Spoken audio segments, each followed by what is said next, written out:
그, 보컬 포인트랑 노트워디가 이번에 공연을 오는데, 그, 보컬 포인트하고 노트워디가 공연한 노래 중에 하나가 최근에 눈에 들어온 게 있는데, 그거를 하나 좀 나누면 좋을 것 같아서, 제가 여러분하고 좀 요거를 나누고 싶었어요. 이야기는 조금, 제가 이거 나중에 보실 수 있도록 카톡방에도 좀 드릴 텐데, 어떤 이야기냐면, 지금 이렇게 나눠드렸거든요. 이게 로이드 뉴엘이라는 분의 말씀에서 있는 내용인데, 이거 그냥 제가 이거 뭐라고 하죠?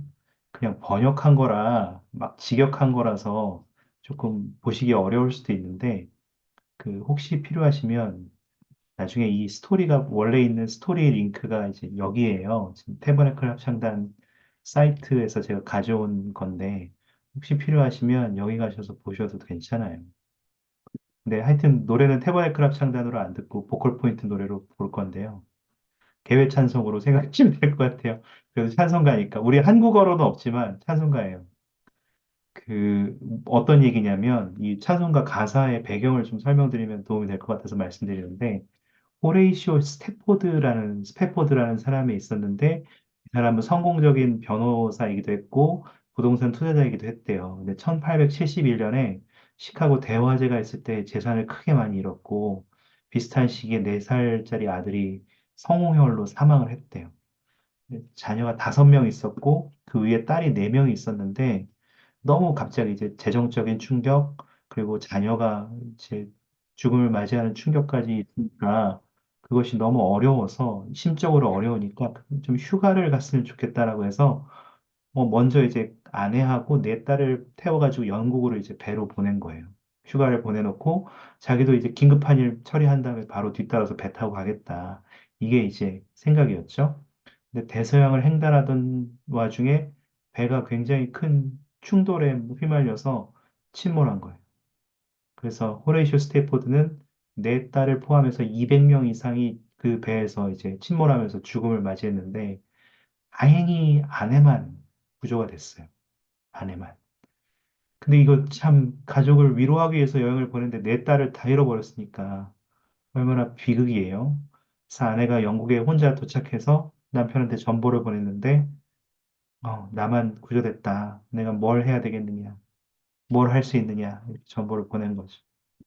그래서 호레이쇼 스태포드가 바로 영국으로 출항했고, 그 항해 중에 어느 시점에서 그 얘기를 아니까 선장이 호레이쇼를 부른 거예요. 그 얘기하는 게, 지금 우리가 이 지점을 지나가고 있는 곳이 그 배가 사고 난 지점이다. 이렇게 알려줬어요. 그리고 그때 이제 개인적으로 영감을 받았는데, 그때 그 가사가, 적은 기록이 가사가 됐어요. 1절을 그냥 번역해서 들려드리면, 강물 같은 평화가 내 길을 따라갈 때, 슬픔이 바다의 파도처럼 굴러갈 때, 나의 운명이 무엇이든 당신께선 제게 그것이 괜찮을 것이며 내 영혼도 평안할 것임을 가르쳐 주셨습니다. 이게 이제 1절 가사를 제가 직역한 거예요. 아마 한국어 찬송가로는 뭐 우리나라 찬송가는 없지만 내 평생에 가는 길 이렇게 해가지고 좀 다른 교회에서 찬송가로 쓰기도 하더라고요. 그래서 이렇게 굉장히 슬프지만 그래도 주님의 영을 통해서 위안을 받았다는 호레이시오 스패포드라는 형제님의 그 기록이 찬송가의 가사로 되었다라는 것을 전해드리고, 또 항상 우리 인생 속에서도 폭풍 같은 것이 있고 비극이 있을 수 있지만 하나님께서 사랑이 많으시고 그분의 신성한 도우심을 통해서 우리가 그분을 신뢰할 때 그분이 여전히 우리를 도우실 거라는 확신을 가질 수 있다. 이 이야기를 좀 생각하시면서 이제 우리가 개회 찬송처럼 노래를 들어보실 거예요. 아까 말씀드린 것처럼 이제 보컬 포인트가 오니까 보컬 포인트의 음성으로 들으시겠고, 들으시면서 들으신 다음에 이제 이동준 형제님이 계기도 해주시면 감사하겠습니다. 괜찮으시죠? 네, 보겠습니다. 거룩하시고 영원하신 하나님 아버지, 오늘 종교교육원 수업에 참여할 수 있음에 감사드립니다. 공과를 즐겁게 이끌어주시는 정혜상 교수님과 자신의 생각과 간증을 나눠주시는 형제 자매님들께 감사드립니다. 성도들을 통해 음, 당신으로부터 지혜를 배우고 그것을 삶에 적용하며 그리스도에 대한 간증과 또 그분의 제자로서 성장할 수 있기를 간구드리며 수업을 시작하는 시간에 구주 예수 그리스도의 이름으로 기도드립니다. 아멘. 감사합니다. 그 이용비 자매님이 이제 새로 오늘부터 참여 함께 하시게 됐고요. 또 들어오신 오주영 형제님, 김지혜 자매님 환영합니다. 저희가 개회 찬송 겸 해서 오늘은 그 It is well with my soul이라는 그 찬송가를 같이 들었고 그 배경에 대해서 좀 나눴습니다. 그뭐 배경은 제가 방금 이제 카톡방이랑 또 올려놨으니까 한번 읽어보시면 너무 감사하겠고 오늘 보신 공연은 보컬 포인트의 공연으로서 좀 영상을 보셨습니다. 지난주에 우리가 이야기를 나눈 것은 커트랜드 성전에 관한 이야기였어요. 성전을 건축하는 것에 대한 이야기를 했고, 6개월 동안 전혀 진전이 없을 때, 주님께서 성전을 짓고 싶다면, 너희가 나의 계명을 지켜라. 이렇게 말씀하신 것이 도대체 이해할 수 없다. 마치, 저 머리가 아파요. 라고 말했더니 의사가, 어, 운동에 이렇게 말한 것과 똑같은 느낌으로 다가오진 않았는지 모르겠어요. 그렇지만 우리는 지난 시간에 계명을 지키는 게 도대체 무슨 얘기인가? 우리에게 계명을 지키는 것이 하나님께서 어떤 의미를 지니고 있는가에 대해서 이야기를 나눴습니다. 그리고 그러한 것들을 할 때에 그것이 무엇이든 그것이 기도든 경전 읽기든 혹은 성전에 가는 것이든 어떠한 것이든 간에 우리가 계명을 지키고자 노력할 때 주님의 뜻을 이룰 힘을 얻게 된다라는 것에 대해서 이야기를 나눴다는 것을 기억하시면 좋겠습니다. 그리고 성전이 주님이 보여주신 방법 그대로 지어졌죠. 시연을 통해서 성전이 어떠한 모양으로 지어져야 할지, 어떠한 자재로 지어져야 될지 보여줬습니다. 저는 그거를 이제 제가 어떤 형태로 보여졌는지는 저도 잘 모르니까 제 상상으로는 마치 그 아이언맨에 나오는 자비스 있잖아요. 이렇게 막 아이언맨이 이렇게 막 손 이렇게 막 하면 갑자기 이렇게 막 지도 나타나고 화면 나타나고 막 이렇게 확 벌리면 또 세부사항 볼 수 있고 뭐 그런 느낌이 아니었을까 이렇게 개인적으로 상상해 봤다고 말씀을 드렸는데 참 재밌는 것 같아요. 우리가 지난 시간에 이 얘기는 하지 않았지만 니파이전서 17장에는 니파이가 배를 짓는 것에 대해서 가르침을 받았던 모습이 담겨 있고 실제로 그가 배를 짓는 모습도 담겨 있습니다. 사실 배를 지을 때에도 디파이는 배를 지어본 경험도 없고 그것을 무엇으로 어떻게 만들어야 될지도 몰랐지만 그가 계명을 지키는 거기서의 계명을 지키는 방법은 내가 연장이 필요한다는 것은 알고 연장을 만들고자 하는데 주님, 제가 그 연장을 만들 광물을 어디서 얻을 수 있습니까?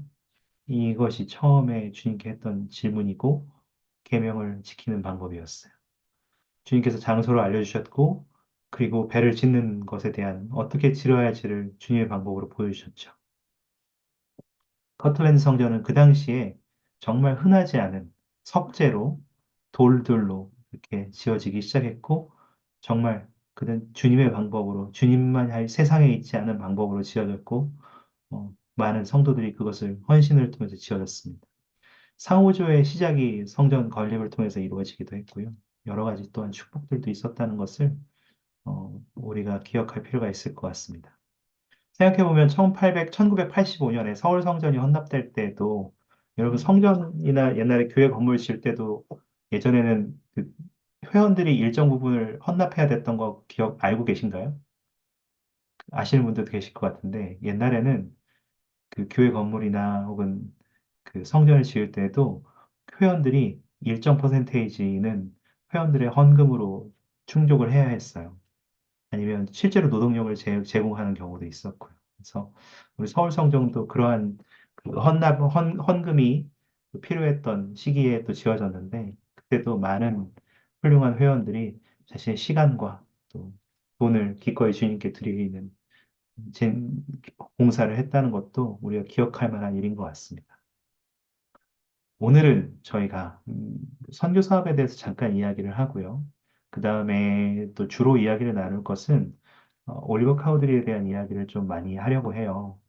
시간이 얼마나 될지는 모르겠지만 우리가 빨리 끝날 수도 있고 조금 더 오래 걸릴 수도 있는데 시간이 되는 대로 한번 저희가 다뤄보겠습니다. 먼저 저희가 나누고 싶은 것은 어, 요 선교 사업에 관한 것입니다. 오하이오주 커틀랜드에는 지난 시간에 우리가 깊게 다루진 않았지만 세이프티 소사이어티라는 은행을 조 스미스가 이제 주님의 뜻에 의해서 발족했고 그 은행을 통해서 회원들의 필요한 재정적인 도움을 주거나 혹은 교회 자체로도 좀 재정적으로 안정된 상황을 마련하기 위해서 은행을 세웠는데 하필 그 시기가 대공황 시기가 찾아오는 시기였어요. 그래서 많은 은행들이 망해가는 시기였고, 재정적으로 굉장히 힘든 시기에 이 은행이 그 직전에 이미 만들어졌기 때문에 굉장한 어려움을 겪었습니다. 많은 성도들이 금전적인 손해를 봐야만 했고요. 여기 채권이라든지 투자한 사람들이 굉장히 많은 손해를 봤고, 또 어쨌든 이게 교회의 이름을 걸진 않았지만 선지자가 투자해달라고 요청했기 때문에 그것을 믿고 투자했던 많은 사람들이 굉장히 많이 좀, 그, 네, 손해를 보고 신앙의 시험을 받았고 굉장히 많은 사람들이 또 교회에서 떨어져 나갔습니다. 우리가 기억하는 유명한 올슨 프렛, 팔리피 프렛 이런 사람들도 이때 굉장히 신앙의 위기를 겪었고 많은 사도들, 그리고 또 많은 교회 회원들이 그런 어려움을 겪어야만 했어요. 팔리피플렛은 실제로 조세 스미스에게 용서를 이제 자신의 어떤 부족함을 회개하고 조세 스미스에게 용서를 구하기까지 굉장히 오래 걸렸고, 하긴 팔리피플렛 입장에서도 참 쉽지 않은 선택이었을 것 같아요. 이따가 이 얘기를 조금 더 하겠습니다만, 그런 와중에 그 사도들이 조세 스미스를 실제로 여전히 신뢰하고 믿는 사람은 그렇게 많지 않은 상황에서 예를 들면 뭐 브리감령이라든지 히버시 킴볼이라든지 이런 정도의 몇 명, 아니면 조엘 스미스의 동생, 하여튼 굉장히 몇 명 안 되는 사도들만 조엘 스미스를 지지하거나 토마스 비 마쉬라든지 시그닛 리그돈 이 정도만 좀 남아 있었어요. 그래서 상당히 힘든 시기긴 했거든요. 이 커트랜드에서는 굉장히 조엘 스미스에 대한 반발이 좀 많이 있었습니다. 심지어 어떤 일이 있었냐면 그 조엘 스미스가 토론토, 캐나다의 토론토로 이제 잠깐 여행을 할 그 교회 일로 이제 성도들을 만나기 위해서 캐나다로 토론토로 갔던 일이 있었는데 그 없는 동안에 커틀랜드 성전에서 여러 그 성도들 25장에 나오는 이야기입니다.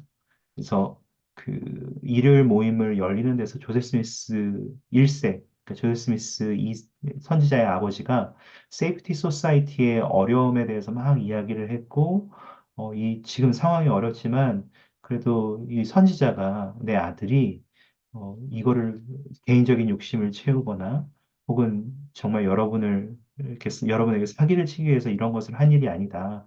하면서 조세 스미스의 성품을 옹호하기도 했고, 또 그것 때문에 이제 마음이 많이 틀어진 사람들의 그러니까 선지자를 비난하고 저 사람은 거짓 선지자다.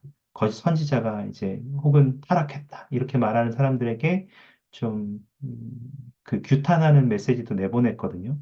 근데 일요일 날 이렇게 말씀을 하고 있는데 굉장히 그 반대하는 무리 중에 한 명의 워렌 페리시라는 사람이 일어나서 나도 말씀하겠다. 이렇게 한 거죠. 존 스미스 1세가 방해하지 말라고 부탁했는데 결국 연단에 나와서 썼고요. 존 스미스 1세를 붙잡고 연단에서 끌어내리려고 했어요. 그래서 그 당시에 이제 치안 판사인 올리버 카우드리를 굉장히 불렀는데 올리버 카우드리도 이게 마음에 안 든 상황이었기 때문에 별로 아무것도 안 했어요. 그래서 이제 조스 스미스의 동생이었던 윌리엄 스미스가 아버지가 위험에 처하니까 자리를 박차고 나서 연단에서 이제 끌어냈는데, 워렌 페이시를 끌어내는 과정에서 그 근처에 있던 다른 존 보인턴이라는 형제가 칼을 뽑아들고 달려들었어요. 그래서 윌리엄 스미스의 가슴에 칼을 갖다 대고 한 발자국만 더 움직이면 찔려버리겠다. 여러분 성찬식 도중에 이런 일이 있을 거라고 생각해 보신 적 있어요? 근데 이때 이런 일까지도 있었던 거예요. 그래서 성전이 아수라장으로 변했고 사람들이 막 도망가는 사람들도 많았고 보안관이 뛰어들어오고 막 사람들을 안정시키고 뭐 이런 일들이 있었어요. 그래서 존 보인턴, 룩 존슨, 라이먼 존슨 이 사람들 다 사도였거든요. 근데 다 똑같이 이런 존 스미스에게 굉장히 불만을 가지기 시작한 시점이었고 올리버 카우드리도 마찬가지였던 상황이었습니다. 하여튼 요런 상황에 있었다. 그런 상황에서 조세 스미스가 한 것은 재밌게도 선교 사업을 하는 것이었어. 그것도 영국에서. 그리고 거기에 가는 선교사로서 보낸 것이 그 당시 몇 안 되는 우호적인 세력이었던 히버시 킴볼, 그리고 올슨 하이드, 그리고 다른 5명의 선교사들이 이때 부름을 받아서 영국으로 가게 됩니다. 지금 지도로 보시게 되는데, 지도에 보시듯이 처음으로 간 곳은 리버풀이었습니다. 리버풀이었고, 이때가 1837년 7월 19일 또는 20일에 이제 처음 리버풀에 도착했고요. 그 다음에 리버풀에서 선교 사업을 시작했는데, 개종자들이 몇 명 나오기는 했지만, 그렇게 발전적인 상황은 아니었어요. 그리고 그들이 계시에 따라서, 영감에 따라서 프레스턴이라는 곳으로 옮겨가야겠다는 생각을 했고, 옮겨가서 선교 사업을 하는데, 이들이 굉장히 큰 성공을 거두어서, 여기에 이번 그 선교 사업을 하는 동안 2천 명이 넘는 사람이 개종을 하게 됩니다. 그리고 이 사람들이 다시 이제 미국으로 넘어오게 되는 계기를 마련하게 되죠. 물론 전체가 넘어온 건 아니고 여기에 지부도 세우고 많은 사람들이 이제 넘어갔지만 뭐 전부는 아니었던 것 같아요. 참 재밌죠. 힘든 상황에서도 선교 사업을 했고 회원들이 이렇게 많이 늘어나는 것들, 이 경험들이 일어났다는 것은 우리가 한번 볼 만한 일입니다. 근데 이제 그래서 여기 지금 보이시는지 모르겠는데, 아이고, 제가 다시 공유를 하겠습니다. 이 교회 초기 역사에서 일부 중요한 지역들이 몇 개 있어요. 그래서 지금 보시면 여기 이쪽 콜스빌, 하모니, 페이에트, 팔마이라, 샤론 이쪽 보이시죠? 이쪽은 초기의 교회가 이제 회복된 장소와 연관이 있고 이 사람들이 이쪽에 커틀랜드 쪽으로 넘어가서 정착을 시작했고 우리가 아는 것처럼 주님께서는 이곳에서 5년 정도 유지하는 것이 좋겠다라고 말씀하셨어요. 그리고 이쪽으로 가면 미주리 쪽에 실제로 인디펜던스 이쪽 이쪽이 그 주님께서 말씀하신 미주리주야말로 바로 시온이 될 장소이다 이렇게 선언하셔서 많은 사람들이 이쪽으로 가서 이제 정착하기 시작했지만 성도들의 핍박을 받고 어, 다른 곳을 위쪽으로 좀 몰려나 있고 이런 것들을 이야기했었죠. 새로운 곳이 좀 지정돼 가지고 성도들이 모이기 시작했는데 그것이 바로 여기 지도에서 보이는 파웨스트라는 곳이었어요. 그리고 그 파웨스트에서 조금 더 위로 올라가서 정착하게 새로운 그 장소를 발견하게 되었는데 그게 바로 스프링 힐이라는 곳이었어요. 스프링 힐. 그리고 여기는 우리가 알고 있듯이 계시를 통해서 교례서 116편에 있는 계시를 통해서 117편, 116편을 통해서 그리고 117편 8절도 있군요. 이 두 부분을 통해서 여기가 바로 아담이 거하던 땅이다. 그래서 아담 온다의 아만이라는 것이다. 그래서 이곳에 아담과 그의 후손이 이곳에 모였을 때 주님께서 나타나셔서 마지막 세대에 이르기까지 예언했던 곳이 이곳이다. 이렇게 얘기를 했습니다.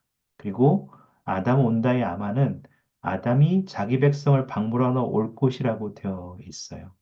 그래서 하여튼 어, 이것이 이제 교례서의 116편 1절에 있는 내용인데 이 내용은 예수 그리스도의 재림에 앞서서 아담과 모든 경륜의 시대의 성도들을 포함한 의로운 후손들이 구주를 만나기 위해서 이곳에 모일 거라는 예언이 이때 주어지게 됩니다. 그래서 여기가 바로 그 스프링 힐이라는 곳이에요. 예쁘죠? 지금 현재 모습 같아요. 하지만 이제 지금은 이제 여러분 여기 가보실 수 있어요. 지금 여기는 아무것도 없죠. 크게 뭐가 있진 않아요. 네, 그렇습니다. 그리고 사실은 계속 그 이제 커틀랜드에서는 불화가 많이 커지기 시작합니다. 그래서 조세 스미스에 대한 좀 지지하지 못하는 세력들이 많이 있었고 또 어려움이 있었는데 결국 다시 한번 이제 그 제1회장단과 12사정원에 대한 지지를 묻거든요. 그래서 퍼틀랜드에서 그 새로운 지지를 물었을 때 제1회장단 조세 스미스를 음, 통한 이제 조세 스미스를 비롯한 제1회장단들은 뭐 지지를 받았지만 그 예를 들면 아까 얘기했던 존 보인턴, 아까 칼들이 됐던 그리고 룩 존슨, 라이먼 존슨 같은 12사정원의 일원들은 지지를 받지 못해요. 그래서 나중에는 이 사람들도 파문당합니다. 그리고 아까 말했던 그 워렌 페리시라는 사람을 중심으로 해서 결국은 나가서 교회를 따로 세웁니다. 그래서 이 사람들이 세운 교회들도 이때쯤에 생기기 시작했다라는 것도 우리가 알 수 있습니다.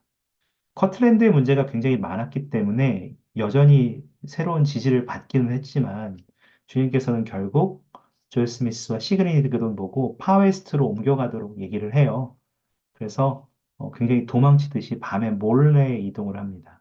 먼저 조엘 스미스하고 시그니드 그돈이 나갔고 나중에 이제 가족들이 몰래 나와서 만나서 이제 도망치듯이 그리고 실제로 한 320km까지는 막 추격자도 붙고 막 추격자들하고 같은 공간에 머물기도 하고 뭐 이러한 일들이 있었지만 결국은 안전하게 파웨스트라는 곳에 도착을 해서 그 안에서 여러 가지 이제 다시 교회를 재정비하는 일들이 일어나죠. 이 파웨스트에 있었던 사람 중에 한 명이 그 당시에 이제 그 올리버 카우드리였어요. 그래서 오늘 메인으로 이야기할 이야기가 이 올리버 카우드리에 대한 이야기인데 올리버 카우드리의 얼굴을 조금 보여드릴까요? 다시 한번 여러분이 올리버 카우드리의 얼굴을 좀 보실 수 있도록 공유를 해두면 이 사람이죠. 우리가 알고 있듯이 세 증인 중에 한 사람이고 또 몰몬경을 직접 금판을 직접 본 사람이고 또 그가 몰몬경의 번역기라든지 라반의 검 이런 것들을 직접 보고 영적인 증거를 얻었던 사람이었습니다. 근데 이 사람이 이제 제일회장단의 일원이기도 했고요. 또 이때쯤에는 이전에 제일회장단 일원이었던 프레드릭 G. 윌리엄스도 사실은 조세 스미스하고 사이가 조금 멀어진 상태였어요. 아까 이야기한 세이프티 소사이어티 은행 때문에 이게 참 큰 문제를 많이 일으켰습니다. 근데 돌아왔는데 이때 이제 그 토마스 그 12사정원의 회장이었던 토머스 B. 마쉬 그리고 데이비드 패튼 그리고 고등평위원회가 그 올리버 카우드리의 부정행위를 조사하고 있다고 얘기가 돌았어요. 거기에는 데이비드 휘트머, 존 휘트머, 그리고 이제 미주리주에 처음 그 폭도 역할 배우랑 닮았다고요? 아이 그래도 폭도 역할 배우하고는 좀 다르죠. 그 잘생겼지 더 올리버 카우드리가. 음.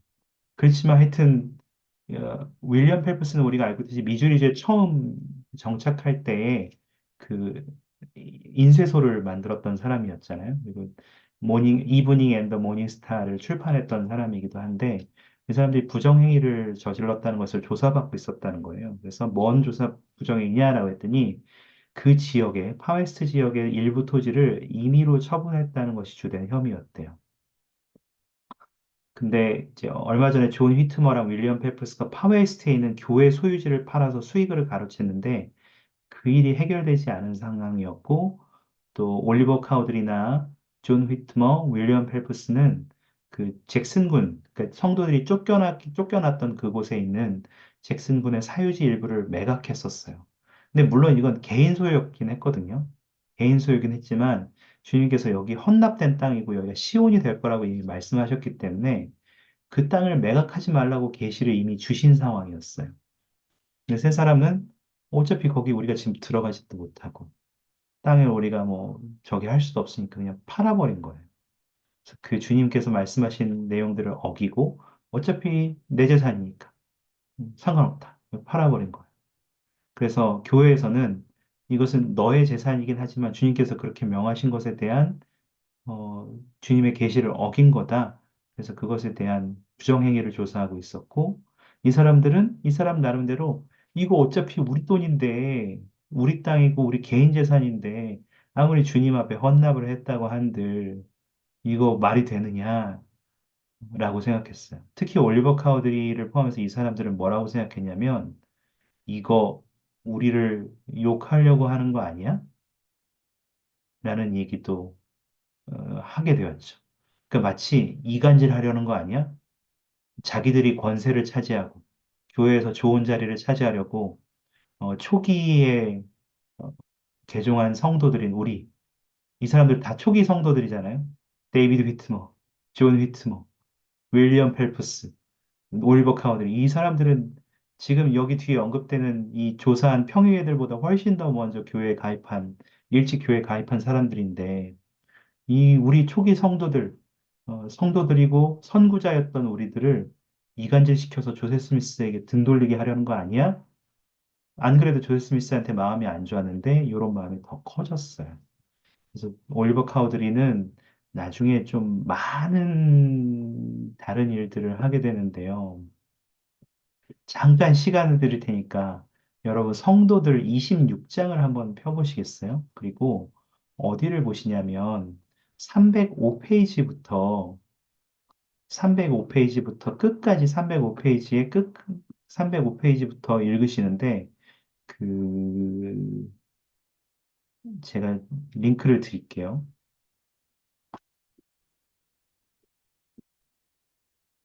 어,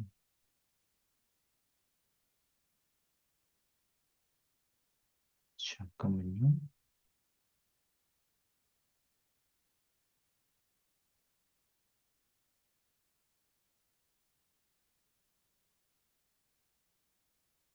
링크를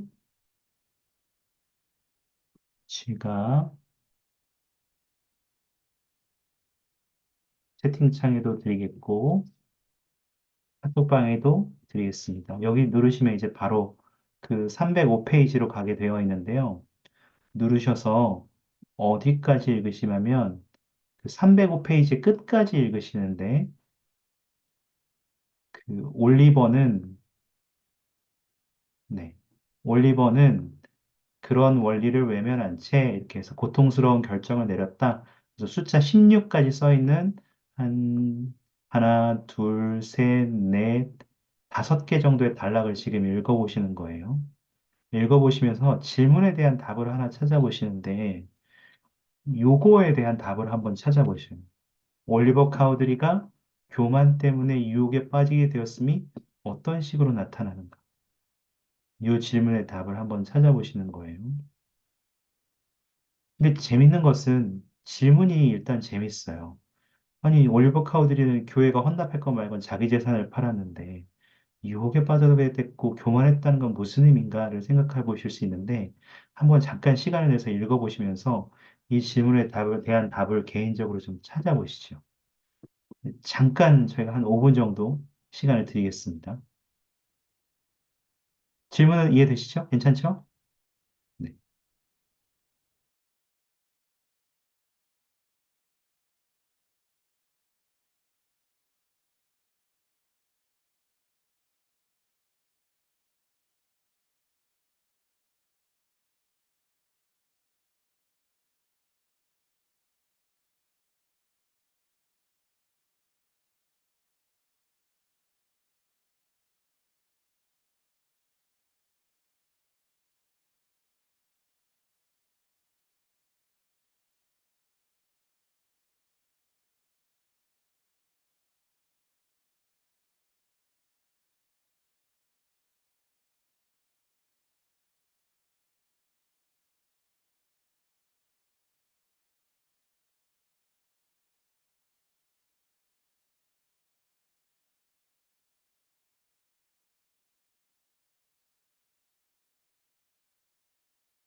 다 읽으셨어요? 아직 읽으셔야 되나요? 그렇게 길지는 않은데,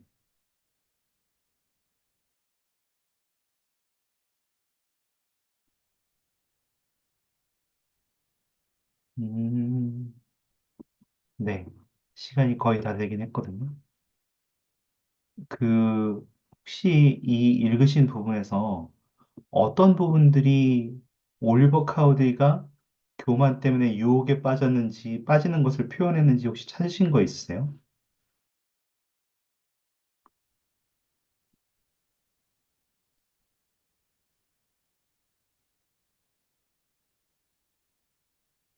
표현 중에. 사실 저는 개인적으로 올리버의 입장에 제가 있었다면 저도 화가 날 것 같긴 하거든요. 사람들이 나는 거의 초기 성도인데, 난 세증인 중에 한 명인데, 쉽게 말하면. 이 교회를 일으킬 때부터 처음 같이 있었던 조셉의 친구인데, 이 뭐, 속된 말로, 짬밥도 안 되는 사람들이 와가지고, 나의 진실성을 매도해? 이런 생각을 할 것 같거든요, 저도. 제가 올리버의 입장이었어도. 내가 내 땅 팔았는데, 그거 주님한테 헌납한 거였다고, 그걸 가지고 나를 평위에 올려서 이렇게 나를 모욕적이게 해? 라고 생각하는 것이 너무나 자연스러운 일일 것 같은 거죠. 근데 혹시 여러분이 읽으시면서 올리버 카우드리가 교만 때문에 유혹에 빠지게 되었다는 모습들을 좀 발견하신 것이 있으시면 좀 찾으신 대로 좀 나누실 수 있으세요?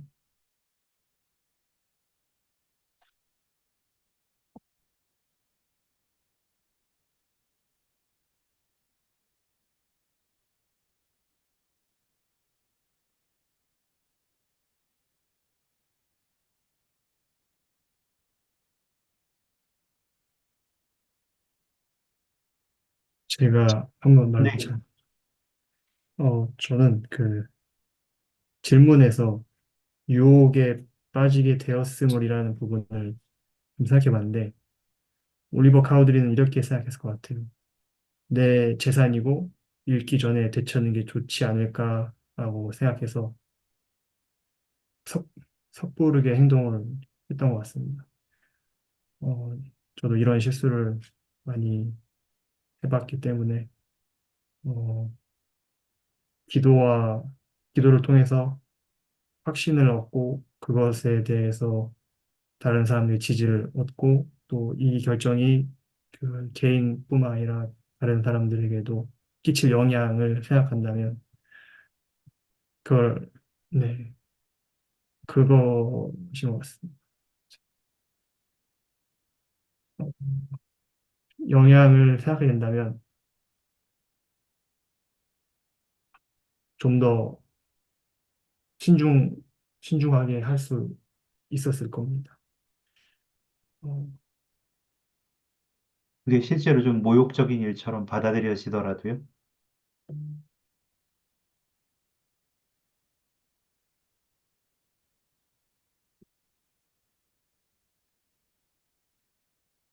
저는 자존감이 낮아서 그럴 때는 그런 식으로 느껴본 적이 없어서 잘 모르겠지만, 일단은 음, 잘못했다고 하니까 그거를 받아들이는 것도 나쁘지 않았을 것 같다.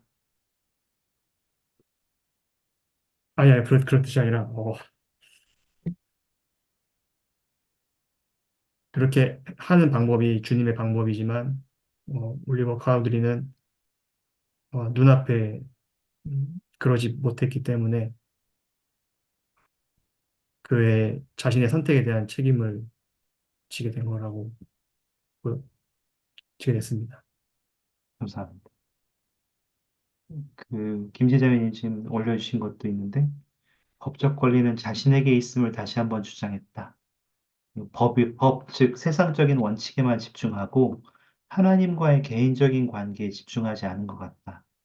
그것도 감사합니다. 물론 이제 법적인 어떤 소유는 올리버 것이 맞았죠. 잭슨 군에 있는 사유지를 매각하는 것은 뭐 자기 돈이었고 자기 땅이었고 그거는 법적으로는 전혀 문제가 없는 것이었지만, 하나님께서 말씀하신 것을 뒤로 했다는 것은 이 여기에서는 더 크게 다뤄졌다는 것을 이해하는 것이 좋을 것 같아요.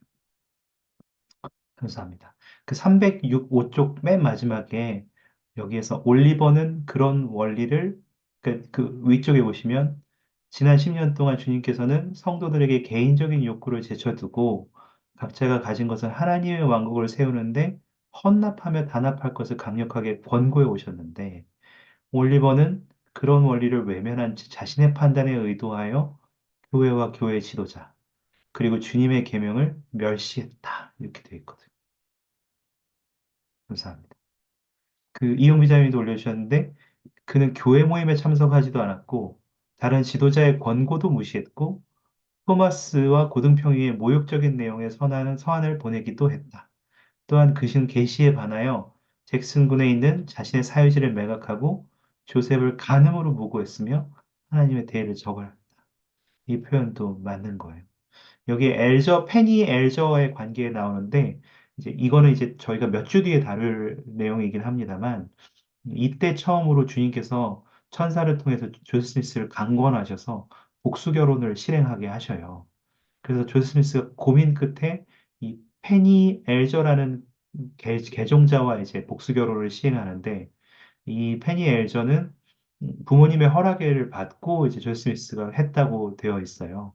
그렇지만 이제 나중에 성도들 사이에서 이것이 알려지게 되자 조용히 진행을 했음에도 불구하고 몇몇 성도들에게 알려지면서 좀 성도들에게 이 알려진 것 때문에 비난을 받기도 하고 결국 페니 엘저는 다른 곳으로 떠나버리거든요. 그리고 교회 밖에서 다른 사람하고 결혼을 해요.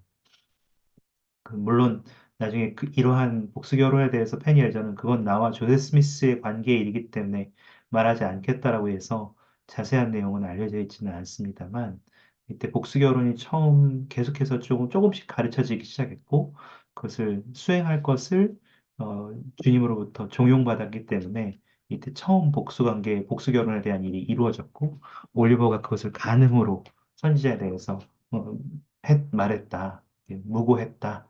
이 뜻이 여기에 담겨 있는 겁니다. 감사합니다. 그 이제 자신이 가지고 있는 자신에게 주어졌던 어떤 불공평함이라고 느끼는 것 때문에 자신의 문제보다는 또 그렇지만 다른 사람도 모욕적으로 대하고 교회도 가지 않고 여러 가지 일들을 독단적으로 하기 시작했다는 것도 우리가 그 올리버 카우들의 교만이나 유혹에 빠진 상태를 좀 볼 수 있네요. 혹시 보시면서 좀 추가하고 싶은 생각 있으셔요?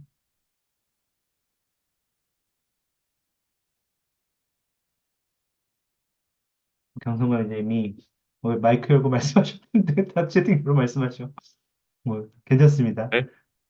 네, 아, 그 올리버 자신이 이제 네, 서한을 이제 보냈는데 파트리지 감독한테 그래서 이제 자기 변호를 담은 서한이지만 자기 변호라는 건 어떤 자기 잘못에 대해서 이제 사유를 설명하고 그 내가 왜 이럴 수밖에 없었는지에 대해서 보통 그렇게 하거든요. 제가 징계위원회도 자주 봤지만 보통 네, 그런 식인데 여기 내용에 보면 올리버 자신이 이제 그 평의에서 거론 이제 안건으로 내용 그 거론되는 부분들에서는 일체 언급하지 않고 오히려 이제 조셉이나 아니면 그 토지에 대해서 내가 권리가 있다 하는 비판하는 내용이 있었다는 걸 보면 이미 그는 어 내가 뭔 잘못이야?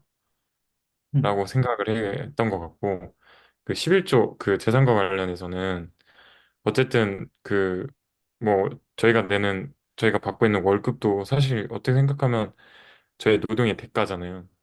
네, 네. 그러면 올리버의 생각들은 우리는 안 낼 수도 있는 거죠.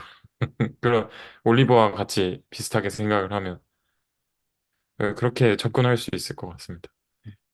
감사합니다. 그 사실은 이런 일들은 어떻게 접근하냐에 따라 다른 것 같아요. 물론 11조로 내는 돈도 우리의 돈이라고 생각할 수 있지만 주님은 그게 아니다. 내가 너에게 모든 것을 주었고 네가 가진 모든 것이 나의 것이지만 나는 너에게 그 중에 10분의 1만을 돌려달라고 이야기하는 거다라고 주님께서는 말씀하시잖아요. 그렇지만 11조를 반대로 우리 입장에서 생각하면 내 돈인데 그 중에 10분의 1을 내라고 로 인식될 수도 있는 거죠. 감사합니다. 좋네요. 혹시 또 뭐 더 하고 싶은 말씀 있으셔요?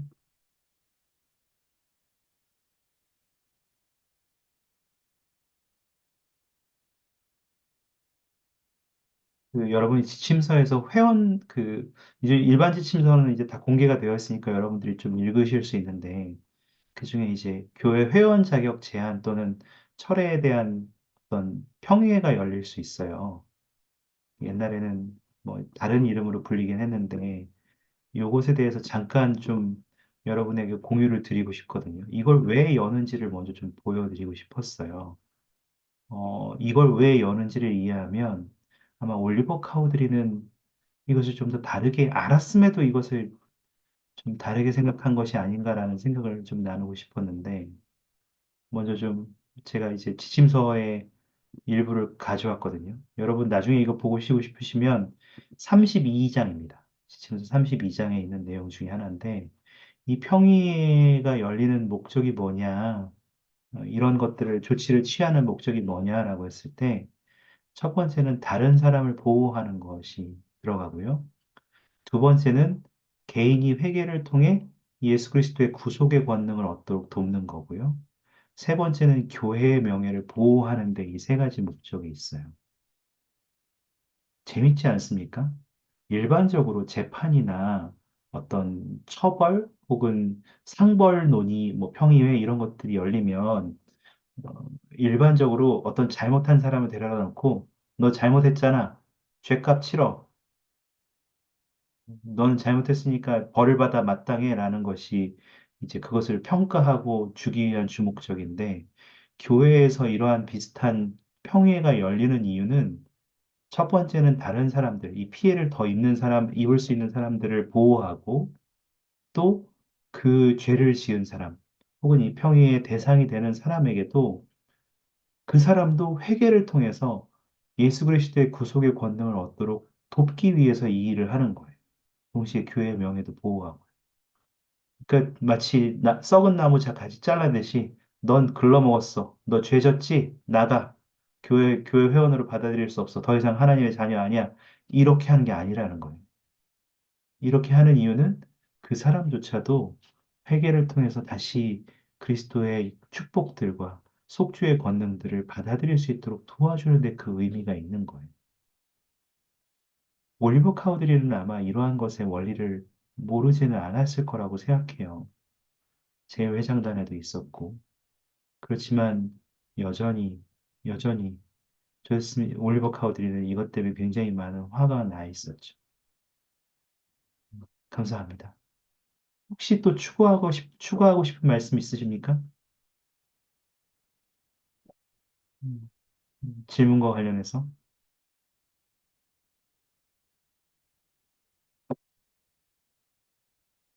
네, 감사합니다. 심지어 거기에 보시면 올버 카우드리는 여기서 교회를 탈퇴해버려요. 스스로 교회를 나가버려요.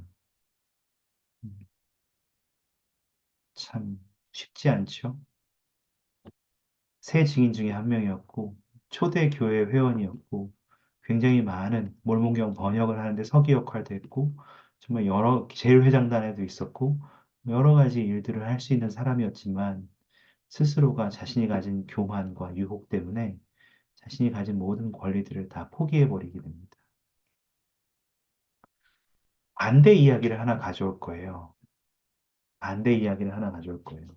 아까 세이프티 소사이어티 얘기를 좀 했었잖아요, 은행. 근데 거기에 피해를 본 사람 중에 하나가 우리가 굉장히 훌륭한 사도로 알고 있는 팔리피프렛도 있었어에 이것에 대해서 자세히 다루진 않았지만 팔리피프렛도 이 선지자가 이야기하니까 교회에 투자를 한 거예요.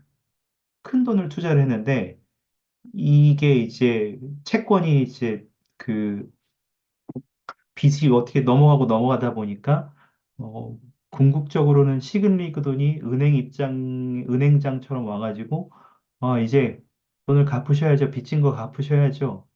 이런 형태로 돼버린 거예요. 그 자기는 선의에서 그리고 나중에 좀 노후나 재정적인 안정을 위해서 교회에 기꺼이 내가 투자를 했는데 나는 교회 입장에서는 이 결과적으로는 나를 빚장이로 보고 빚을 받으러 나한테 와가지고 너 왜 이거 안 갚니? 이렇게 하는 형태가 되어버린 거예요. 그래서 파리피프렛이 굉장히 질려버립니다. 이때 파리피프렛이 캐나다에서 선교 사업을 하고 막 귀환한 상태였는데 와, 정말 화난 상황이 됐어요. 그, 이 조세 스미스한테 팔리피 프렛도 굉장히 화가 난 상태 중에 하나가 된 거예요. 올슨 프렛도 마찬가지였고 굉장히 화난 상태였는데 그때 1년 전에 팔리피 프렛이 선교 사업을 하면서 침례준 사람이 있었는데 그 침례준 사람이 존 테일러였어요. 존 테일러가 개종한 지 1년밖에 안 된 그 존 테일러가 팔리피 프렛이 조세 스미스에 대한 그런 분노, 적대적인 이야기들을 막 하면서 어떻게 내가 교회를 위해 헌신했는데 선지자를 위해 믿고 내가 그렇게 투자했는데 오히려 그것이 나에게 이렇게 재정적인 압박으로 부메랑으로 빚쟁이로 몰리게 나를 만들 수 있느냐. 그것도 사도인 나를 이렇게 얘기할 때 음, 존 테일러가 했던 말을 여러분께 지금 나눠드릴 거거든요. 지금 카톡방과 채팅창에 나눠드렸는데 이거 제가 읽어드릴 테니까 한번 보셔요. 보시면서 이 질문에 대해서 한번 생각해 보셔요. 존 테일러는 같은 일을 당한 사람이었어. 같은 일을 당했거나 혹은 그것들을 눈에서 옆에서 본 사람이었잖아요. 존 테일러도. 재밌게도 존 테일러는 이렇게 팔리 피플에서 얘기하는 거예요. 팔리 형제님, 형제님께서 그렇게 말씀하시다니 놀랍군요. 캐나다를 떠나시기 전 형제님께는 조세 스미스가 하나님의 선지자라는 것과 그가 시작한 사업이 참되다는 것에 대해 간증하셨으며 계시와 성신의 은사를 통해 그 모든 것을 알고 있다고 말씀하셨습니다. 형제님께서는 형제님 자신의나 혹은 하늘의 천사랄지라도 이외에 다른 것을 전한다면 그것을 믿어서는 안 된다고 제게 분명히 말씀하셨습니다. 팔리 형제님, 제가 따르는 것은 사람이 아니라 주님입니다. 형제님께서 가르쳐 주신 원리를 통해 저는 그분께로 인도되었으며, 제게는 당시 형제님이 기쁨을 느끼시던 것과 똑같은 간증이 있습니다. 이 사업이 6개월 전에 참된 것이었다면, 그것은 지금도 참됩니다. 그 당시 조세 스미스가 선지자였다면, 그는 지금도 선지자입니다. 재밌지 않나요? 왜 다르죠? 이 질문 밑에다 같이 드렸는데, 올리버 카우들이 팔리피프레 둘 다 이제 자신에게 닥친 이 부당하다고 느껴지는 것 때문에 교회를 나가기도 하고 사도임에도 불구하고 조세 스미스를 의심하고 비난하고 이러한 일들을 했단 말이죠. 근데 존 테일러는 비슷한 상황에서 똑같이 비난할 만한 사람인데도 불구하고 왜 영향을 안 받았냐 이거죠.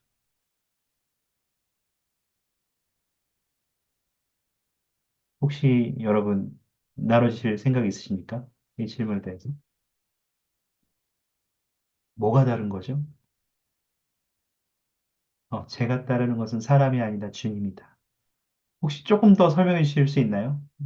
마이크를 쓰실 수 있으면 마이크를 쓰셔도 좋고, 아니면 조금 더 설명을 더 해주시면 좋을 것 같아요.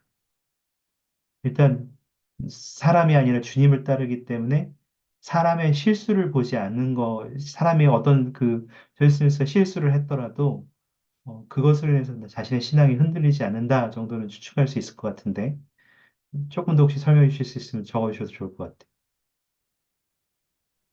근데 혹시 들리시나요? 지금? 예, 잘 들립니다. 아, 근데 그 방금 교수님이 말씀해 주신 게 다입니다. 그 교수님이 말씀해 주신 게 전부입니다. 아이고, 다 말씀을 해주셨, 네, 선수를 쳤군요, 제가. 감사합니다. 죄송합니다. 내가 주님을 신뢰하면 때로 내가 함께하는 지도자들이 실수를 하더라도 나는 괜찮아. 여전히 신뢰할 수 있어. 이렇게 말할 수 있는 거죠. 이 복음이 참되다는 간증을 난 잃어버리지 않을 거야. 감사합니다, 김자매님. 혹시 추가적인 생각도 있으시면 도대체 뭐가 다르냐 이거죠. 강의자님, 뭔가 적으셨는데 말씀해 주실 거 있으세요? 아, 그 중간에 계시와 성신의 은사를 통해서 그 모든 것들을 알고 있다고 말씀하셨습니다.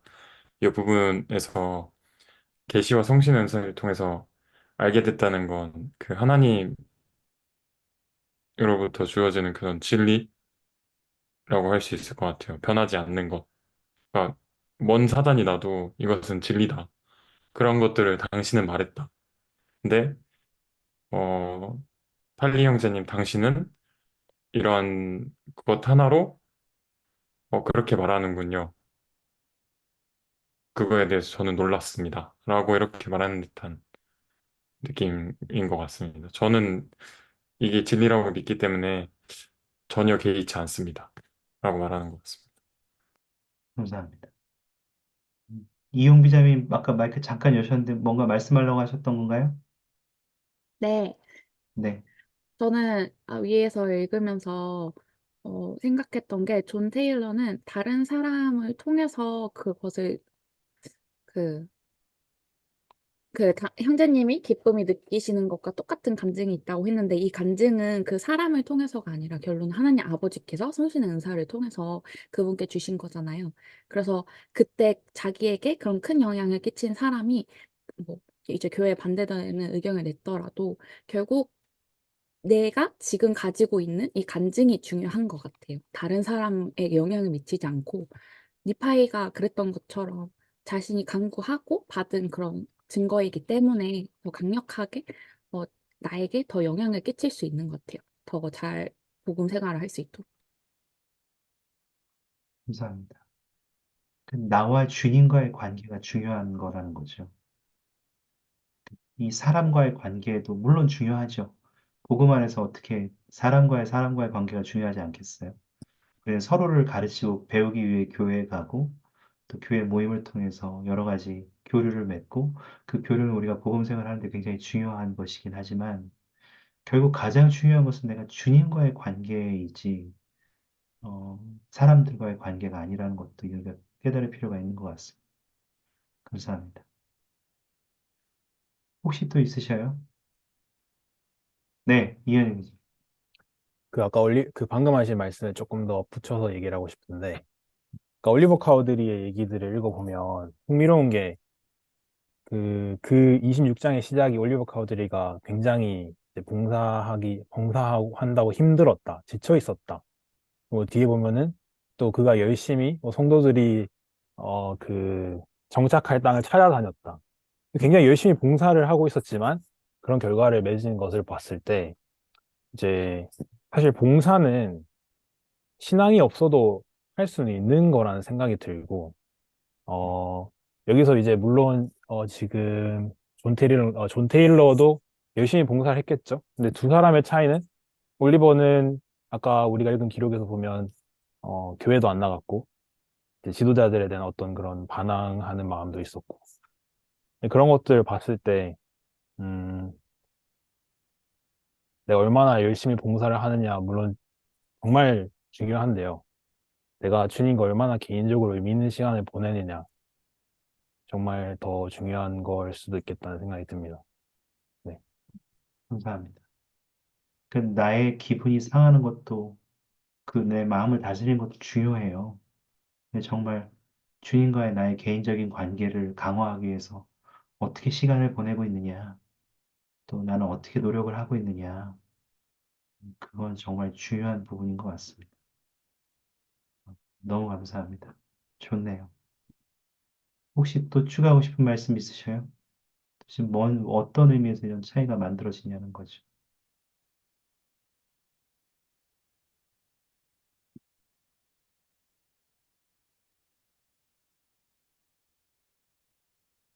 어, 제 경험을 하나 들려드리자면, 저는 그, 저를 아시는 분들은 조금 아시겠지만, 좀 뭐라 하죠? 반골 기질이 있습니다. 그래서 예를 들면 어떤 반골, 이게 굉장히 사소하고 쓸데없는 반골 기질입니다만, 이 교회 모든 지도자들이 이렇게 결혼하신 분들은 다 카톡 프로필이 다 가족 사진이에요. 핸드폰 배경화면 가족 사진이에요. 그래서 저는, 에이, 나는 그렇게 안 해. 그래서 죽어도 제 아내나 제 아들의 사진을 제 핸드폰 바탕으로 화면을 해본 적이 없어요. 그래가지고, 오히려 막 굉장히 제가 그 당시 좋아하는 아이돌 사진으로 바꿔놓기도 하고, 이런 반골기질이 있거든요. 근데 지금 제 프로필 사진 보시는 분은 알겠지만, 제 아내랑 제 사진이고, 지금 제 핸드폰 사진도 바탕화면 지금 제 아내 사진인데, 하여튼 제가 좀 그런 이상한 면이 있는데, 제가 선교 사업을 하는 동안 갑자기 금서가 읽고 싶어졌어요. 이러면 안 됩니다, 여러분. 이게 아주 나쁜 겁니다. 그래서 그때 읽은 책이 뭐였냐면, 구원의 교리, 용서가 낳는 기적. 이런 책들을 제가 읽기 시작한 거죠. 그래서 읽다 펴서 이제 그 개인 공부 시간에 그거를 어떻게 구해가지고 집에서 몰래 읽기 시작하는데, 와, 제가 감당할 수 없는, 그때 제가 선교사를 시작한 지 한 달 좀 된 시점이었는데, 제가 감당할 수 없는 뭐라고 하죠? 정말 사탄의 큰 시험이 저에게 찾아왔었어요. 심지어 어디까지 가냐면, 이 복음이 참된 거 맞아? 조세 스미스 선지자 맞아? 이런 것까지 의심하고 싶을 정도로 저에게 굉장히 강렬한 그 이전에도 그런 적이 없었고, 이후에도 그런 적이 없는데, 그때 굉장히 큰 그러한 저에게 내 삶 자체가 잘못된 거 아니야? 이런 생각이 들 정도로 굉장히 강력한 사탄의 파괴력이 저한테 제 삶에 임했었거든요. 그걸 제가 막 극복할 수가 없는 거예요. 혼자의 힘으로. 그래서 저는 진짜로 집에 가든가, 성교사를 다 포기하고 집에 가든가, 그리고 교회도 때려치던가, 이 순간까지도 생각을 하고 있었어요. 근데 이제 그 과정에서 제가 다행히도 그래도 제가 좀 양심은 있고 좀 배운 게 있었나 봐요, 세미나리 때. 무슨 생각을 했냐면, 이런 내가 의심할 수 있는 부분들을 아직 내가 완전히 이해하지 못하는 부분이니까, 내가 이 복음과 주님에 대해 완전히 이해하고 있는 것은 무엇인가를 다시 한번 먼저 생각하기 시작했어요. 그래서 뭔 생각을 했냐면, 이제 그거를 이제 제 경험을 정리한 게 이제 홀런드 장로님이 지금 나눠드린 말씀이거든요. 카톡하고 채팅창에 드렸는데, 두려움이나 의심, 고난의 시기가 오면 먼저 여러분에게 이미 있는 신앙을 붙드십시오. 그 신앙이 비록 작고 부족하더라도 말입니다.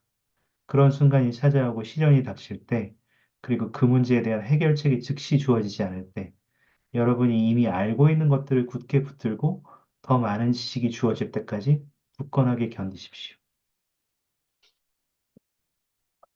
저는 그때 제가 가진 신앙이 뭐 지금도 그렇지만 굉장히 미약했어요. 그렇지만 그때 저는 이미 제가 얻었던 영적인 느낌들, 세미나리 때 집에 돌아오면서 새벽 세미나리 때 맨날 졸기는 했지만 언젠가 하루 정말 영적인 경험을 통해서 제가 성신으로 가슴이 벅차올라서 새벽에 집에 오는 자전거 페달을 정말 신나게 밟았던 그러한 경험, 제가 주님으로부터 응답을 받았던 경험들, 그리고 복음 안에서 행복했던 경험들을 붙들 수 있었어요. 다행히. 그리고 이제 그걸 제가 보지 말라는 책이니까 다 덮었죠. 이제 다시 안 봤어요.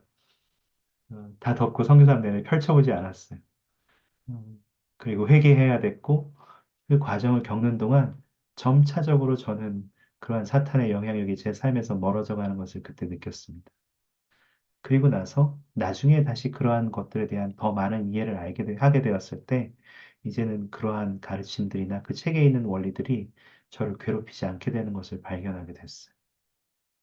오래 걸렸습니다. 쉽지 않았지만, 저의 그런 음, 부족함에도 불구하고, 제가 이미 있는 그 작은 신앙을 붙들기 시작했을 때, 이런 의심이나 어려움의 시기에 극복할 수 있었고, 교만해지거나 유혹에 넘어가지 않을 수 있었다는 것을 여러분께 간증으로 전해드릴 수 있어요. 저도 지금 그래서 이걸 항상 잊지 못하는 교훈으로서 삼고 살아가고 있어요. 물론 지금은 옛날처럼 반골기질로 막 이렇게 하지 말라는 거 일부러 찾아서 하고 이러진 않아요. 그렇지만 그것도 제가 배운 교훈이죠. 그렇지만 하여튼 지금도 어떤 두려움이나 의심의 시기가 있을 때 제가 가지고 있는 것들을 미리 붙들려고 노력하는 것은 저에게 큰 도움이 되고 있습니다. 여러분도 그러시었는지 모르겠어요.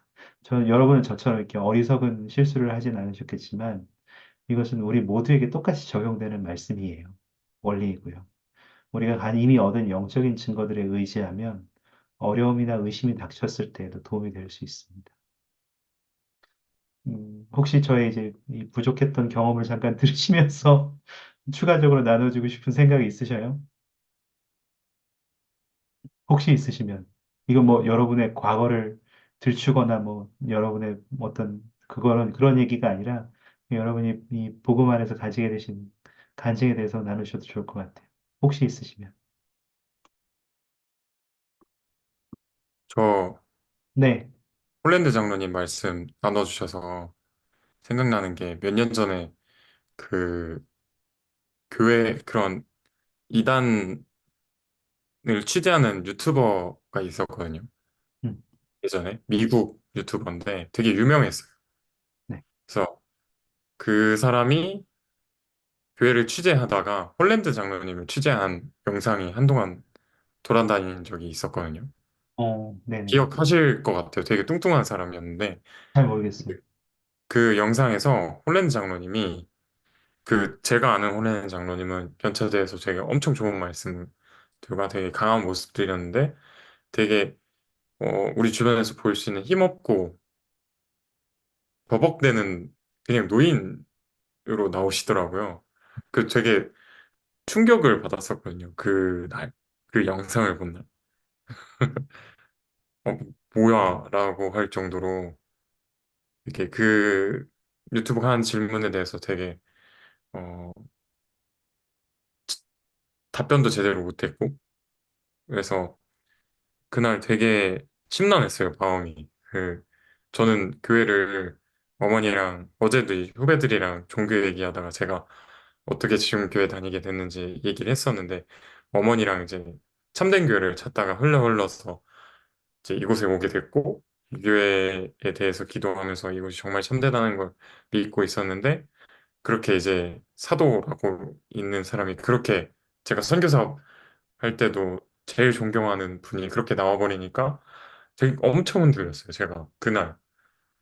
음, 근데 그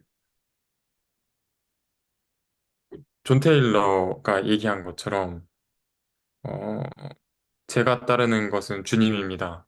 라고 얘기하신 것처럼 그리고 제시 스미스 있잖아요. 제시 스미스가 당신들은 누구를 따르냐라고 했을 때 이스라엘 하나님이라고 말을 한 것처럼 그날 밤인가 다 그 주에 되게 힘들었고 되게 가기 싫었다기보단 이게 맞나라는 생각이 들었는데 그 제가 말한 두 사람처럼 그러니까 그분이 그럴 수도 있지만 그가 연차대에서 그리고 그가 공식석상에서 그가 했던 말들은 주님께서 그에게 주신 확실한 말씀이다라는 확신이 드는 순간 그 뒤로 그런 어떤 불신이나 그런 마음의 흔들림이 전혀 사라졌어요. 정말 신기하게. 그래서 제가 엊그저께 회원 토론 갔다가 음, 이제 선교사님들이 몰몬경에 하나를 체크를 해놨더라고요. 그래서 엘마서 32장 27절에 이런 게 있는데 그러나 보라 만일 너희가 너희 능력을 끼려고 환기시켜 참으로 내 말을 시험하기에 이르며 아주 작은 신앙을 행사하려 할진대 참으로 서로 너희가 믿기를 바라는 것 이상은 할 수 없을지라도 이 바람이 너희 속에서 역사하게 하기를 곧 너희가 믿어 내 말의 일부를 위한 자리를 내줄 수 있기까지 그리하라. 라는 말씀처럼 다는 못 믿을 수도 있을 것 같고 되게 그런 제 기대와는 다른 그런 게 있을 수 있지만 제가 홀린 장로님을 에게 부름을 주신 주님을 믿는 그 조그마한 그 믿음 처럼 그렇게 가지게 될 때 우리가 더 큰 신앙을 가지게 되고 좀 더 버틸 수 있는 힘이 생기는 것 같다는 생각이 들었습니다. 갑자기 홀랜드 장로님 말씀 나눠주시니까 그때 기억이 떠올랐습니다. 감사합니다. 좋네요. 좋은 생각 나눠주셔서 감사합니다. 혹시 또 뭐 더 나누고 싶은 생각 있으셔요? 이 부분에 대해서?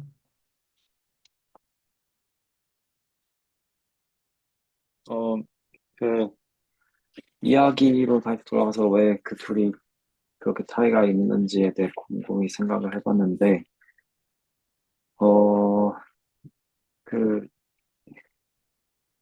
주변을 돌아보면 가끔 찾을 수 있는 사람들 중 하나가 선교사로 봉사했는데 자신이 침례를 많이 주지 못해서 굉장히 선교 사업에 대해서 좀 부정적이거나 안 좋게 추억을 가지고 있는 사람들이 있는데, 저도 생각해보면 제가 직접적으로 침례를 의식을 베풀었던 사람은 한 명도 없거든요. 음, 근데 저는 굉장히 만족하고 있고 많은 걸 배웠다고 생각하는데, 아, 난 침례를 두 명밖에 주지 못했던 것에 있어서 좀, 그냥 저는 솔직히 이해가 안 가지만 그냥 그거에 있어서 굉장히 아쉬움을 표현하면서, 어, 그냥 그 추억을 안 좋아하는 것 같더라고요. 그래서 그런 모습을 보는데 왜 그럴까? 비슷하게 올리버 카우드리도 열심히 했고, 선교사도 갔었고, 했던 사람인데, 그리고, 어, 방금 그 이야기의 주인공 두 명이 누구였죠? 할리? 할리 피플렛. 파라픽트렛하고 그 둘이서 이야기하는 것도 들어봤을 때, 어, 그, 뭐랄까, 그냥 자신의 일처럼 생각했던 것 같아요. 이 선교사업이라는 예를 제가 들었는데, 거, 저는 그냥, 아, 나는 여기에서 쓰여지는 도구니까 내가 해야 될 일만 잘 했으면 잘한 거지, 라고 생각했는데, 저가 나눴던 어떤 그 사람들은 뭔가 자신의 일이라고 생각했던 것 같아요. 자신의 커리어처럼 생각을 했고, 그것에 대한 자신의 집착이 생기면서, 그 목적을 상실하게 된 것 같아요. 그렇게 되니까, 자신만의 목적이 있었고, 거기에 달성하지 못하면서 반감이 들었고, 그 일에 있어서 남들이 판단하게 될 때, 어, 내 건데 왜 너네가 뭐라 그러냐, 이런 생각이 들지 않았나 생각이 듭니다. 감사합니다. 이번 연차 대회에서도 여러분 디토드 크리스퍼슨 장로님 말씀 기억나시는지 모르겠어요. 혹시 안 읽어보셨으면 아직 꼭 한번 읽어보시도록 제가 링크 공유드렸는데 제목이 하필 예수에 대한 간증이에요. 이 하와이에서 있었던 일을 존 H. 그로버그 장로님이 나누신 것을 1900년대 초에 있었던 하와이 작은 지부의 이야기인데 딸이 아파서 이제 그 병원에 입원했고 이름 모를 병 때문에 입원을 한 상황이었는데 이 가족은 여느 때처럼 교회에 간 거죠. 그래서 이 아들하고 아빠가 성찬 준비할 타이밍이라서 이렇게 빵을 준비하고 성찬을 준비하고 있는데 지부회장님이 갑자기 번떡 일어나가지고 어휴 성찬을 만지면 안 되죠. 따님 병 걸렸잖아요. 당장 나가세요. 이 빵 버리고 성찬빵 새로 준비할 겁니다. 다른 사람이. 어서 집에 가셔요. 오지 마세요. 이렇게 얘기해 버린 거예요. 그러니까 이제 가족의 상처가 너무 컸죠. 그래서 여기 집까지 걸어가는 동안 가족이 한마디도 안 하고 음, 집에 도착한 다음에 둥글게 모여 앉았다 그랬어요. 그리고 아버지가 내가 말할 준비가 될 때까지 제발 아무 말도 하지 말아달라고 부탁을 한 다음에 이제 한 25분 정도 막 가만히 있었던 거예요. 근데 아들은 그 당시 거기 아들은 이 치욕을 당했으니까 우리는 교회 열심히 봉사하고자 했는데 지부회장은 우리를 쫓아냈으니까 교회 오지 말라고 병 걸렸. 그것도 자기들이 아니라 딸이 병이 걸린 건데 올바스지도 모르고 어떻게 될지 모르니까 집에 가세요 오지 마세요. 그 당신이 만진 건 성찬빵 다 저기 하고 소독 다시 할 거예요. 이렇게 얘기하는 게 너무 치욕스러워서 그 집에 가서 돼지를 죽여버릴까? 지부회장님 집에 불을 지를까? 아니면 다른 교회에 들어갈까? 막 별 생각을 다 했다는 거예요. 가족이 모욕을 당했으니까. 근데 아버지가 주먹을 꽉 쥐었다가 점점 힘이 풀리기 시작하고 우시면서 사랑한다고 이렇게 얘기한 다음에 가족들 한 명 한 명에게 사랑한다고 이야기한 다음에 제 의견 읽어드릴게요. 나는 우리 가족 모두를 사랑하고 우리 가족이 영원히 함께했으면 좋겠다. 그렇게 할 수 있는 유일한 방법은 우리 모두가 예수 그리스도 후기 성도교회의 훌륭한 회원이 되어 성전에서 거룩한 신권으로 임봉되는 거란다. 이 교회는 지부회장의 교회가 아니라 예수 그리스도의 교회란다. 어떤 사람도, 어떤 상처나 수모, 교만도 우리가 영원히 함께하는 것을 막을 수는 없어. 다음 주 일요일에 우린 다시 교회에 갈 거야. 우리 딸 병명이 밝혀질 때까지는 따로 앉겠지만 그래도 우린 다시 교회에 갈 거야. 이렇게 아버지가 말해서 모든 문제, 가족의 마음이 누그러졌습니다. 뭐 결국 딸도 회복했고 나중에 라이의 성전이 완공되었을 때 가족의 봉도 다 같이 받아서 지금은 이제 100명이 넘는 후손들이 복음 안에서 훌륭하게 머물러 있대요. 이 말씀을 읽었을 때 참 좋다고 생각했어요. 우리가 가지고 있는 예수 그리스도에 대한 간증에 용감할 수 있는 우리가 되길 바랍니다. 그 영상을 하나 좀 보여드리고 싶은데, 요건 넬슨 회장님 생일 때 영상이거든요.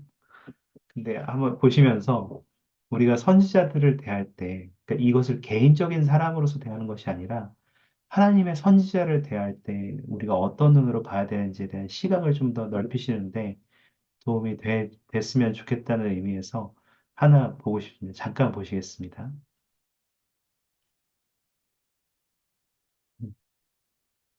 My beloved associates in the work of the Lord, as you know, there are 2 vacancies in the Council of the 12 Apostles. When Russell Nelson and Dallin Oaks were announced to be members of the Quorum of the 12 Apostles, Russell M. Nelson and Dallin H. Oaks. I thought, we have just sustained future presidents of the church. That was a feeling I had because I knew the depth of Russell M. Nelson. Now I understand fully that the call to the holy apostleship is one of witness to the world of the divinity of the Lord Jesus, the Christ. As a minister of the gospel, he understood that he would go where anybody chose to send him. His assignment was to open the doors for the gospel of Jesus Christ in Europe and in Eastern Europe. And he was in and out and working with government leaders at the highest level. And he had such great faith and believes in the power of heaven and prayer that, to be candid with you, many of the things that he was able to do were heaven directed. When President Nelson came to the presidency, I think everyone wondered, well, what's he going to be like? What are his characteristics? I could have told them then it would be characterized by love. As the Lord's prophet to the world, President Nelson brings the love of God to all of God's children everywhere he goes. One of the striking things about traveling with President Nelson, watching him, is how he can speak to the one and to the 99 at the same time. If you're keeping the commandments of God, pero si tú guardas los mandamientos de Dios, you will feel joy every day of your life. He wants the people to be joyful. He wants the church to be a blessing. And he himself is happy, and he conveyed that stop after stop. He talks to kings, he talks to prime ministers, he talks to everyone with that same spirit. And part of it is that he's so desirous that they will feel God's love for them. And he does that in a way that they just know that this is God's prophet.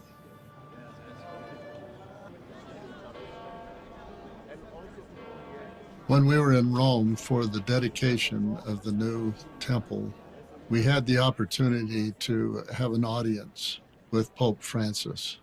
I was fortunate to be his junior companion. The shaking of hands between President Nelson and the Pope, there was almost immediate sense of brotherhood. When we locked arms, as I locked arms with President Nelson, not as black and white, not as Church of Jesus Christ, Latter-day Saints, or Baptists, good to see you again, but as children of God who are about loving everybody whom we have the occasion to minister to. For me, an example of how President Nelson relates on such a deep, personal basis was in Samoa. The plane landed, and the distance from the airport to the residence of the head of state was 17 miles, and there was a fairly large crowd as the cars came out of the airport. What we didn't expect is that people would line the street for those 17 miles.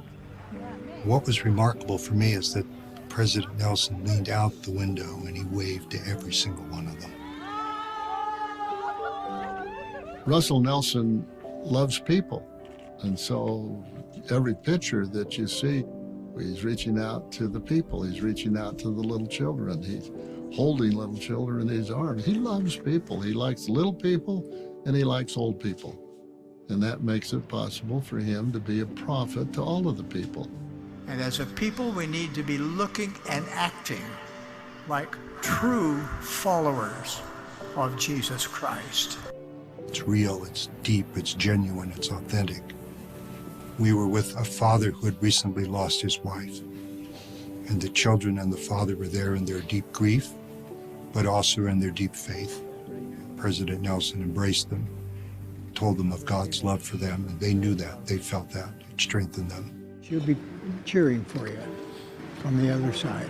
She'll be close to you. I have been affected by this remarkable quality of genuine love for me. He sees me as a fellow apostle.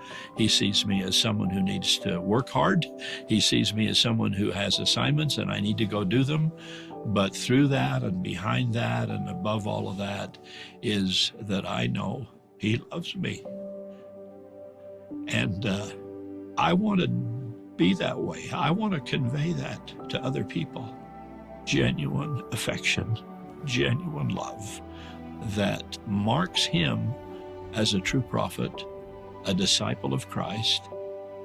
We can all love each other more and better, and we can take that lead from Russell Marion Nelson. President Nelson, happy birthday, and many more to come. Happy birthday, President Nelson. We love you. From all the people you met while traveling with Elder and Sister Holland, and from the bottom of my own personal heart, happy, happy birthday. May you have many, many more.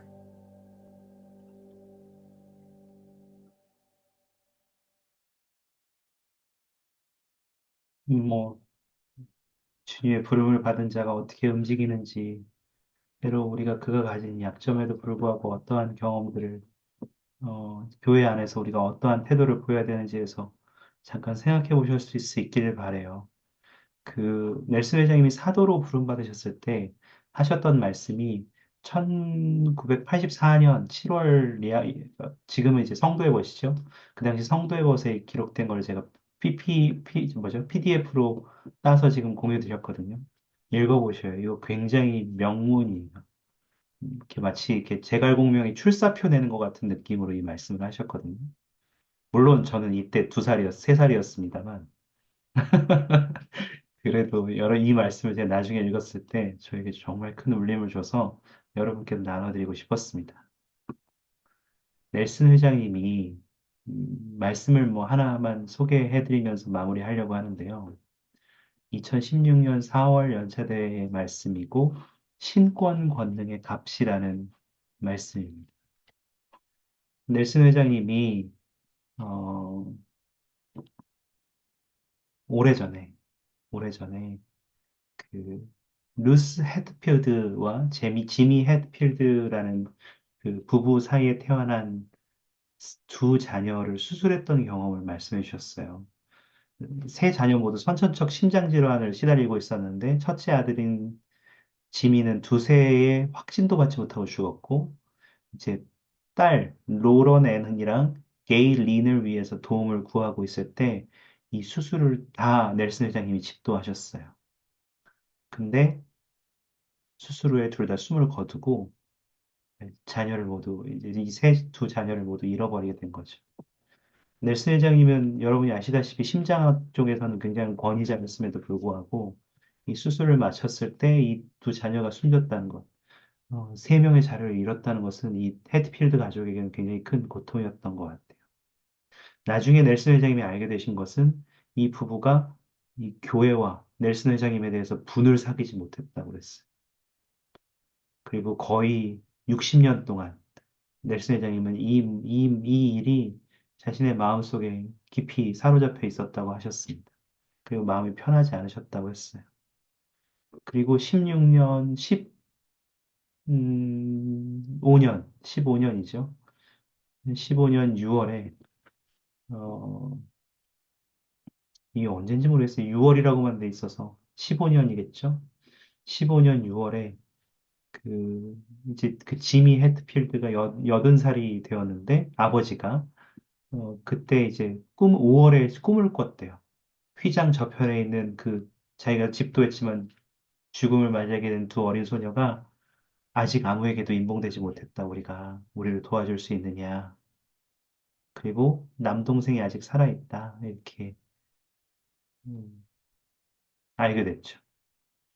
그리고 이 형제님이 헤드필드 형제님은 자매님, 형제님은 살아있었지만 자매님은 이미 돌아가셨다고 했던 것 같아요. 그래서 그 용기 때문에 다시 찾기 시작했대요. 그래서 그 아버지에게 연락을 했고, 이번에는 흔쾌히 만나줬대. 60년이 지났으니까 좀 마음이 부드러워졌나 보죠. 그리고 6월에 같이 이야기를 나눴고, 그 딸들이 이야기했던 애원을 이야기 나누었고, 자기가 내수 회장님이 직접 가족이 인봉의식을 하면 영광이겠다고 말했다고 했대. 그리고 그 헤드필드 형제님하고 그 아들인 쇼는 엔다먼트도 받지 않았기 때문에 그 성전에 갈 준비를 먼저, 교회도 안 나갔을 테니까요. 자격을 거치려면 시간과 노력이 좀 필요하겠다.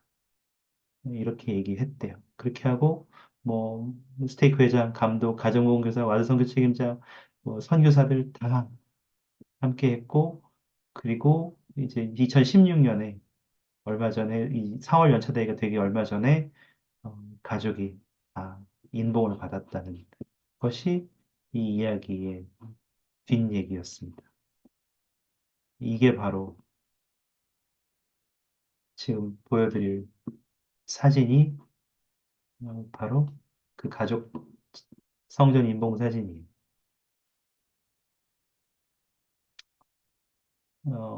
보이시는지 모르겠는데 여기 보이시죠? 넬슨 회장님 조금 화면이 흐리긴 한데 이 사진이에요. 기꺼이 이 지미 해트필드와 아들은 오랜 자신의 미움과 또 아픔의 상처를 뒤로 하고 신권을 합당하게 지니는 남성이 되고자 했고 자신을 정화하고자 했고 주님께 다시 나아가기를 결심했다고. 그리고 이분은 넬슨 회장님이 넬슨 회장님이 그러한 것들을 유도한 건 아니죠. 그렇지만 그 자녀가 넬슨 회장님의 수술을 제대로 안 했을 거야. 뭔가 실수했겠지? 그런 마음이 있었을지도 모르고 미워했겠지만 이제는 그 마음도 다 씻어버리고 넬슨 회장님의 마음을 이해하고 받아들여주는 일을 했고 자신의 마음을 낮추었습니다. 이 경험이 그 가족을 다시 복음으로 불러왔고 모든 가족이 인봉되는 축복을 얻었죠. 어, 윌포드 우드롭 회장은 그 올리버 카우드리에 대해서 이렇게 기록했는데요. 제가 나눠드리는데 제가 올리버 카우드리를 보았을 때 그는 온 땅을 뒤흔들 권능을 지닌 것처럼 보였습니다. 그가 영의 영향력으로 간증을 할 때 그보다 더 강한 간증을 하는 사람은 본 적이 없었습니다. 하지만 그가 하나님의 왕국을 떠난 순간 그 순간 그의 권능은 무너지고 말았습니다. 이렇게 표현했습니다. 10년 뒤에 다시 돌아와요. 올리버 카우드리가 1848년 10월 21일에 다시 교회로 돌아옵니다. 아이오와주 카운슬 블러프스라는 곳이었고요.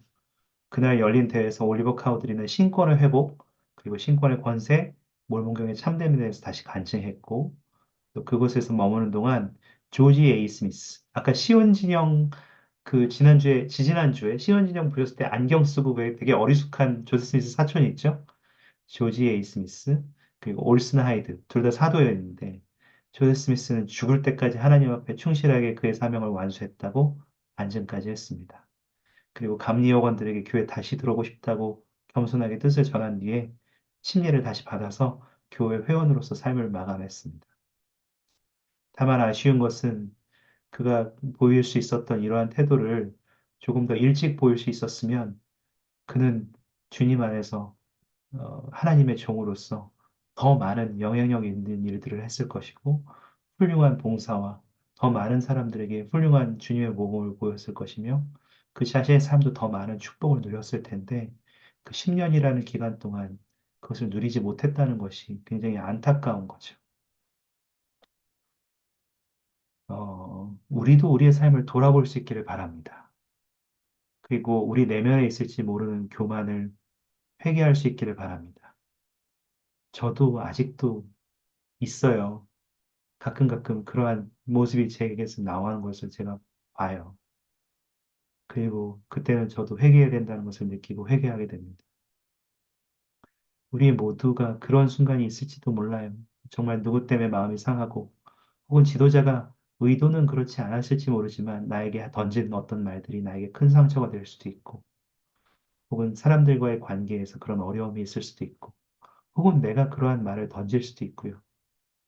그렇지만 그러한 상황에서 우리에게 이미 있는 신앙을 붙들고 우리 내면에 있는 교만과 사탄의 유혹을 조심하여서 우리에게 주어지는 복음의 축복들을 걷어차지 않기를 소망합니다.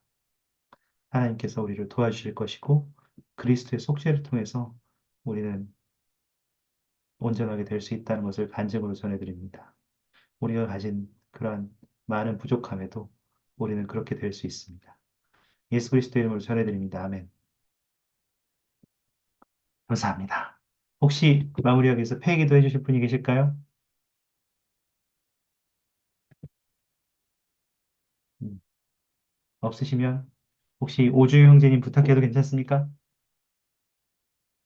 네, 감사합니다.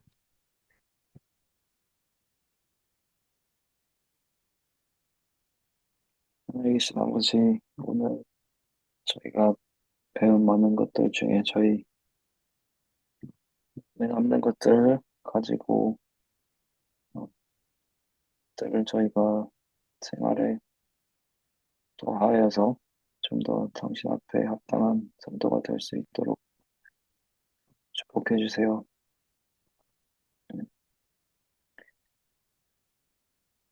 저에게 주신 이, 많은 경험들에 감사하고 그 경험들 저희가 감사한 마음으로 바라볼 수 있도록 긍정적인 마음 축복해 주세요. 이 모든 것 다스릴 예수 그리스도 이름으로 기도드립니다. 아멘. 아멘. 감사합니다.